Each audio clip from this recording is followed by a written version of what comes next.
చాలా సీరియస్ గా నడుస్తున్నది.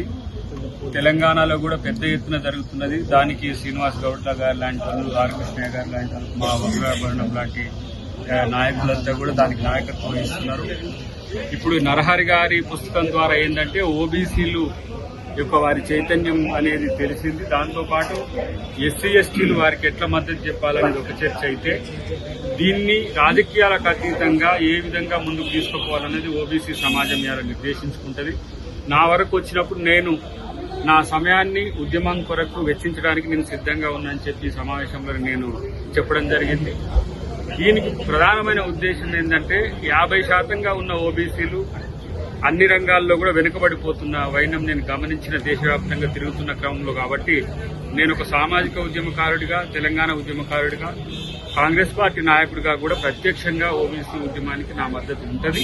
డెఫినెట్ గా నా సమయాన్ని ఎక్కువ సమయం ఈ ఉద్యమాన్ని దీన్ని ముందుకు తీసుకుపోవడానికి నా సంఘాల నాయకులు నేను ఇస్తానని చెప్పగలను. Thank you. ఉన్నటువంటి ఒక సబ్బండ వర్గాలు, బహుజనులందరూ కూడా ఈరోజు సాధికారత కోసం మేమెంతో మాకు కావాలా మాకంతా అంటూ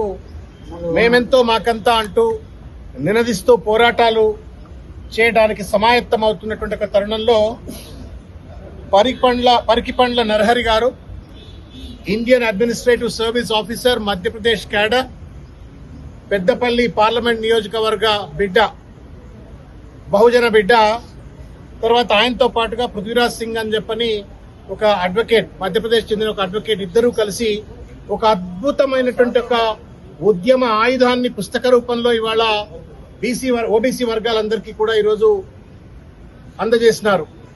ఈ పుస్తకం చూడటానికి చాలా చిన్నగా ఉంది, కానీ ఒక విస్ఫోటనం కలిగించేటువంటిది, మొత్తం బీసీ సమాజాన్ని చైతన్యం చేసేటువంటి ఒక అద్భుతమైన ఆయుధంగా నేను భావిస్తా ఉన్నాను. ఈ పుస్తకంలో ఉన్నటువంటి ఒక అన్ని అంశాలు కూడా బీసీ ఉద్యమానికి రానున్నటువంటి ఒక రోజుల్లో దిశా నిర్దేశం చేసేటువంటి ఒక అద్భుతమైనటువంటి ఒక ఆయుధంగా పనిచేస్తుందని చెప్పని ఈ సందర్భంగా నేను భావిస్తా ఉన్నాను. అదేవిధంగా ఇవాళ కులగణన పేరు మీద రాష్ట్ర ప్రభుత్వం ఒక తంతు నిర్వహించిన తర్వాత 42% ఇస్తా అన్నారు. ఆ 42% ఫిగర్ ఎట్లొచ్చిందో అది బ్రహ్మదేవుడి కెరక. 42% అని కామారెడ్డి డిక్లరేషన్ అన్నారు. దాన్ని అమలు చేస్తా అని చెప్పని కులగణన చేసినారు. కులగణన చేసిన తర్వాత ఎల్లి మీద మల్లి మీద ఎల్లిబడే అని చెప్పని ఒకళ్ళ మీద ఒకళ్ళ వారా బాధ్యతను దాటవేత ధోరణికి పాల్పడుతూ ఇవాళ 42% అమలు చేయకుండానే స్థానిక సంస్థల ఎన్నికలు నిర్వహించాలని ఒక ప్రయత్నం చేస్తా ఉన్నారు. ఇది పూర్తిగా కూడా మోసపూరిత వైఖరి.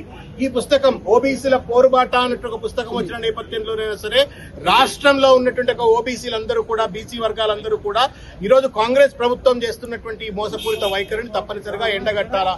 42% రిజర్వేషన్ స్థానిక సంస్థల్లో ఇవ్వడానికి కేంద్ర ప్రభుత్వం 9th షెడ్యూల్లో పెట్టాలనే బూచి చూపెట్టి తప్పించుకోవడే ప్రయత్నం కాంగ్రెస్ ప్రభుత్వం చేయొద్దు, రేవంత్ రెడ్డి గారు చేయొద్దు అని చెప్పి నేను విజ్ఞప్తి చేస్తా ఉన్నాను. మీకు నిజంగానే మానవత్వం ఉంటే, నైతిక బాధ్యత ఉన్నట్టయితే వెంటనే అసెంబ్లీలో 42% చేస్తున్నట్టుగా ఒక యాక్ట్ ద్వారా చట్టం చేసేసి వెంటనే దాన్ని ఒక జీవో ద్వారా అమలు చేయొచ్చు. అట్లా కాకుండా మేము కేంద్రానికి పంపించినాం, వాళ్ళు 9th షెడ్యూల్లో పెడతలేరు, కాన్స్టిట్యూషన్ అమెండ్మెంట్ చేయట్లేరు, కాబట్టి మా పని మేము చేసినాం, వాళ్ళ పనాలు చేయట్లేరని ఒకళ్ళ మీద ఒకళ్ళు దాటవేత ధోరణికి పాల్పడి ఒక బ్లేమ్ గేమ్ ఇండల్దైనట్టయితే బీసీలకు న్యాయం జరగదు. ఈ పోరుబాట నేపథ్యంలో తప్పనిసరిగా ఇంకా బలంగా 42% రిజర్వేషన్ స్థానిక సంస్థలు వచ్చేంత వరకు కొట్లాడతాం. రాకపోతే స్థానిక సంస్థల ఎన్నికలు పెట్టే ప్రయత్నం కనుక రేవంత్ రెడ్డి ప్రభుత్వం చేస్తే అది దగా అవుతుంది, మోసం అవుతుంది, న్యాయవంచన అవుతుంది. సాధ్యమైతే రానున్న రోజుల్లో బీసీ రాజ్యాధికారం తప్పనిసరిగా అవుతుంది. ఎవరన్నా కలలు కన్నారా ఈ దేశంలో మహిళలకు 50% రిజర్వేషన్ వస్తుందని చెప్పని? ఎవరన్నా కలలు కన్నారా దళితులకు ఈ దేశంలో సముచితమైన వాటా వస్తుందని చెప్పని? తప్పనిసరిగా బహుజనులకు కూడా వస్తుంది. రావడం కోసమే కదా నరహరి గారి ఇటువంటి పుస్తకం రాసిండ్రు. రావడం కోసమే కదా ప్రకాష్ గారు లాంటి ఒక మేధావులు ఈ రోజు ఈ సమావేశంలో వచ్చి మనందరినీ కూడా చైతన్యపరిచిండ్రు. భవిష్యత్ తప్పనిసరిగా అవుతుంది. ఒకప్పుడు ఎప్పుడు కూడా ఒక దళితుడు దేశాధ్యక్షుడు అయితే కలలు కన్నామా? సర్పంచ్ కూడా అయ్యే పరిస్థితి లేదు దళితుడు. అటువంటిది ఇవాళ ఒక గిరిజనులు, ఒక దళితులు ఇవాళ దేశాధ్యక్ష పదవిలో కూర్చున్నారంటే భవిష్యత్తులో తప్పనిసరిగా బీసీలు కూడా రాజ్యాధికారాన్ని తప్పనిసరిగా పొందుతారు అని చెప్పి నేను భావిస్తాను. రాజ్యాధికారం కోసం బీసీలందరూ ఒక చోటికి వచ్చే అవకాశం ఉందా? మరి తప్పనిసరి వస్తారు. టైం పడుతుందండి, దేనికైనా టైం పడుతుంది. ఆ ప్రాసెస్ మొదలైంది. దేశవ్యాప్తంగా చర్చ జరుగుతుంది. వాళ్ళు దేశవ్యాప్తంగా చర్చ జరుగుతున్న నేపథ్యంలో నరహరిలా గారు లాంటి ఒక మేధావులు ఐఏఎస్ ఆఫీసర్లు అయ్యింది కూడా ఈ ఉద్యమానికి ముందుండేటువంటి రీతిలో ఆయుధాలు తయారు చేస్తున్న నేపథ్యంలో తప్పనిసరిగా ఇట్స్ ఎ ప్రాసెస్. 77 ఏళ్ల స్వతంత్ర భారతదేశంలో సామాజిక న్యాయం రాజ్యాంగంలోనే ఉంది, ఇంకా క్షేత్రంలో అమలు కావట్లేదు. బీసీలకు సామాజిక న్యాయం అంటే తప్పనిసరి టైం పడుతుంది, బట్ వీఆర్ దేర్. ఇవాళ ఎట్లయితే దళితులకు సాధికారత వచ్చిందో బీసీలకు కూడా రాజకీయ, సామాజిక, ఆర్థిక సాధికారత తప్పనిసరిగా లభిస్తుంది.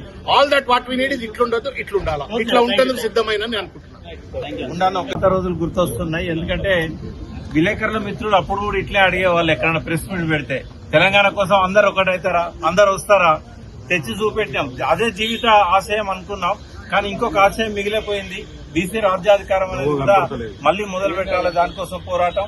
ఆనాడు జయశంకర్ గారు ఎట్లయితే చిన్న పుస్తకం తెలంగాణలో ఏం జరుగుతుందనే పుస్తకం ఎట్లయితే ఇగ్నైట్ చేసిందో తెలంగాణ ఉద్యమాన్ని, ఇవాళ బీసీల పోరు బాట పేరుతోని నారాయణ గారు రాసింది కూడా ఆ జయశంకర్ రాష్ట్ర పుస్తకంతో ఈక్వల్ గా ఉంది. గొప్ప ఉద్యమాలన్నీ చిన్న పుస్తకాలతోనే స్టార్ట్ అవుతాయి. ఇవాళ ప్రపంచాన్ని కుదిపేసిన కమ్యూనిజం జస్ట్ ఒక 40 పేజీల కమ్యూనిస్ట్ మేనిఫెస్టోతో స్టార్ట్ అయింది. తెలంగాణ ఉద్యమం జయశంకర్ పుస్తకంతో స్టార్ట్ అయింది. ఇవాళ బీసీల ఉద్యమం నారాయణ గారి పుస్తకంతో పట్టాల మీదకి ఎక్కుతుంది. ఎట్లయితే తెలంగాణ తెచ్చి చూపెట్టామో అదే దారిలో భావజాల వ్యాప్తి, ఆందోళన, రాజకీయ ప్రక్రియ, ఈ మూడింటి ద్వారా బీసీల రాజ్యాధికారాన్ని కూడా సాధించి తీసుకొస్తాం. ఇప్పుడున్న పార్టీలతో సాధ్యమైతే అనుకుంటున్నారు. పార్టీలలో అంటే పార్టీల లక్ష్యాలు వేరుంటాయి. దీనికోసం ప్రత్యేకంగా ఒక పార్టీ రావాలి. ఆ పార్టీ రావడానికి ఈ గ్రౌండ్ అనేది జరుగుతుంది. బీసీలందరూ కూడా ఆ రోజు కలిసి వస్తారు. చాలా మంది కూడా, కొంతమంది ఆయా పార్టీలలో ఉంటారు. ఎందుకంటే అందరూ వస్తారు, పర్ఫెక్షన్ అనే వాళ్ళు డిక్షనరీలో ఉంటుంది తప్ప బయట ఉండదు. కాబట్టి తప్పకుండా ఆ రోజు వస్తుందని నేను అనుకుంటున్నా. ఎవరు స్టార్ట్ చేస్తారు, ఎవరు ముందుకు తీసుకుపోతారో మనకు తెలియదు. ఎందుకంటే మేము తెలంగాణ ఉద్యమాన్ని ప్రారంభించినప్పుడు కేసీఆర్ గారు మంత్రి, వారు వస్తారని మేమేం కలగలే కదా. కలిసి వచ్చే రోజు వచ్చినప్పుడు నడిచి వచ్చే కొడుకు వస్తాడు.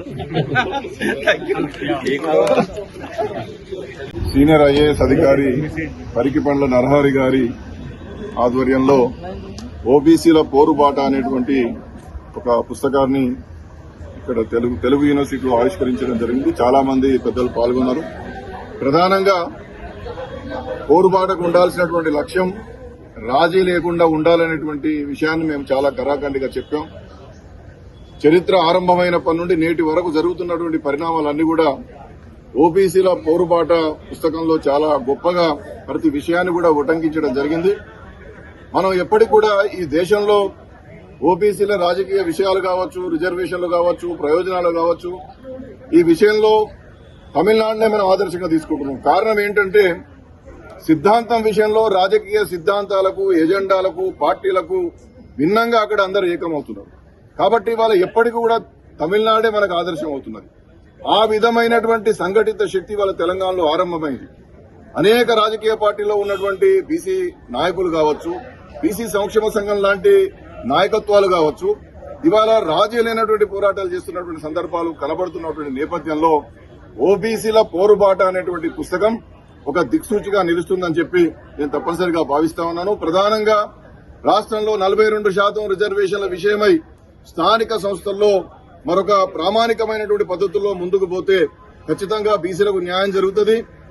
రాష్ట్ర ప్రభుత్వానికి అంకితభావం ఉండవచ్చు, కాంగ్రెస్ పార్టీ ఒక విశాల దృక్పథంతో ముందుకు పోతుండవచ్చు, కానీ అమలుకు కావాల్సినటువంటి కార్యక్రమాల్లో పద్ధతులు ప్రామాణికంగా పాటించకపోవడం ద్వారా 42% రిజర్వేషన్ల అమలుకు అవరోధం ఏర్పడుతుంది. కాబట్టి ఇప్పటికే 2 సంవత్సరాల నుండి లోకల్ బాడీస్ లో ఎలక్షన్స్ లేవు. ఆ విధంగానే విద్యా ఉద్యోగ రంగాల్లో కూడా మీరు 42% రిజర్వేషన్లు కల్పిస్తారన్నప్పుడు ఏ విధంగా కల్పించాలనేటువంటి దాని మీద ముఖ్యమంత్రి గారు, పీసీసీ అధ్యక్షుల వారు వెంటనే అఖిలపక్ష సమావేశం ఏర్పాటు చేసి అందరితో చర్చించి వెంటనే 42%తో రిజర్వేషన్లతో ఎన్నికలు ఎట్లా జరుపుతారో దానికి కార్యాచరణ మొదలు పెట్టాలని, రిజర్వేషన్లు అమలు చేస్తూ ఎన్నికలు జరిపేటటువంటి అధికారం రాష్ట్ర ప్రభుత్వానికే ఉంది. కాబట్టి ఆ అధికారాన్ని ఉపయోగించుకొని నేను ఒకటే మళ్ళీ చెప్తాను. నేను ఏమంటున్నానంటే రాష్ట్రంలో అధికారం ఉన్నప్పుడు, రాష్ట్రం చేతిలో అధికారం ఉన్నప్పుడు, రాజ్యాంగం రాష్ట్రానికి అధికారం ఇచ్చినప్పుడు జీవోలు తీసి అధికారం వెంటనే అమలు చేయాల్సినటువంటి పరిస్థితి రాష్ట్ర ప్రభుత్వం అధికారంలో పరిధిలో ఉన్నప్పుడు దాన్ని కేంద్రానికి పంపించడం అనేటువంటిది కొంత ఇబ్బంది అవుతున్నది. 9వ షెడ్యూల్లో పెట్టాలనేటువంటిది మంచిదే, కానీ దానికి ప్రామాణికమైనటువంటి డేటా లేదు.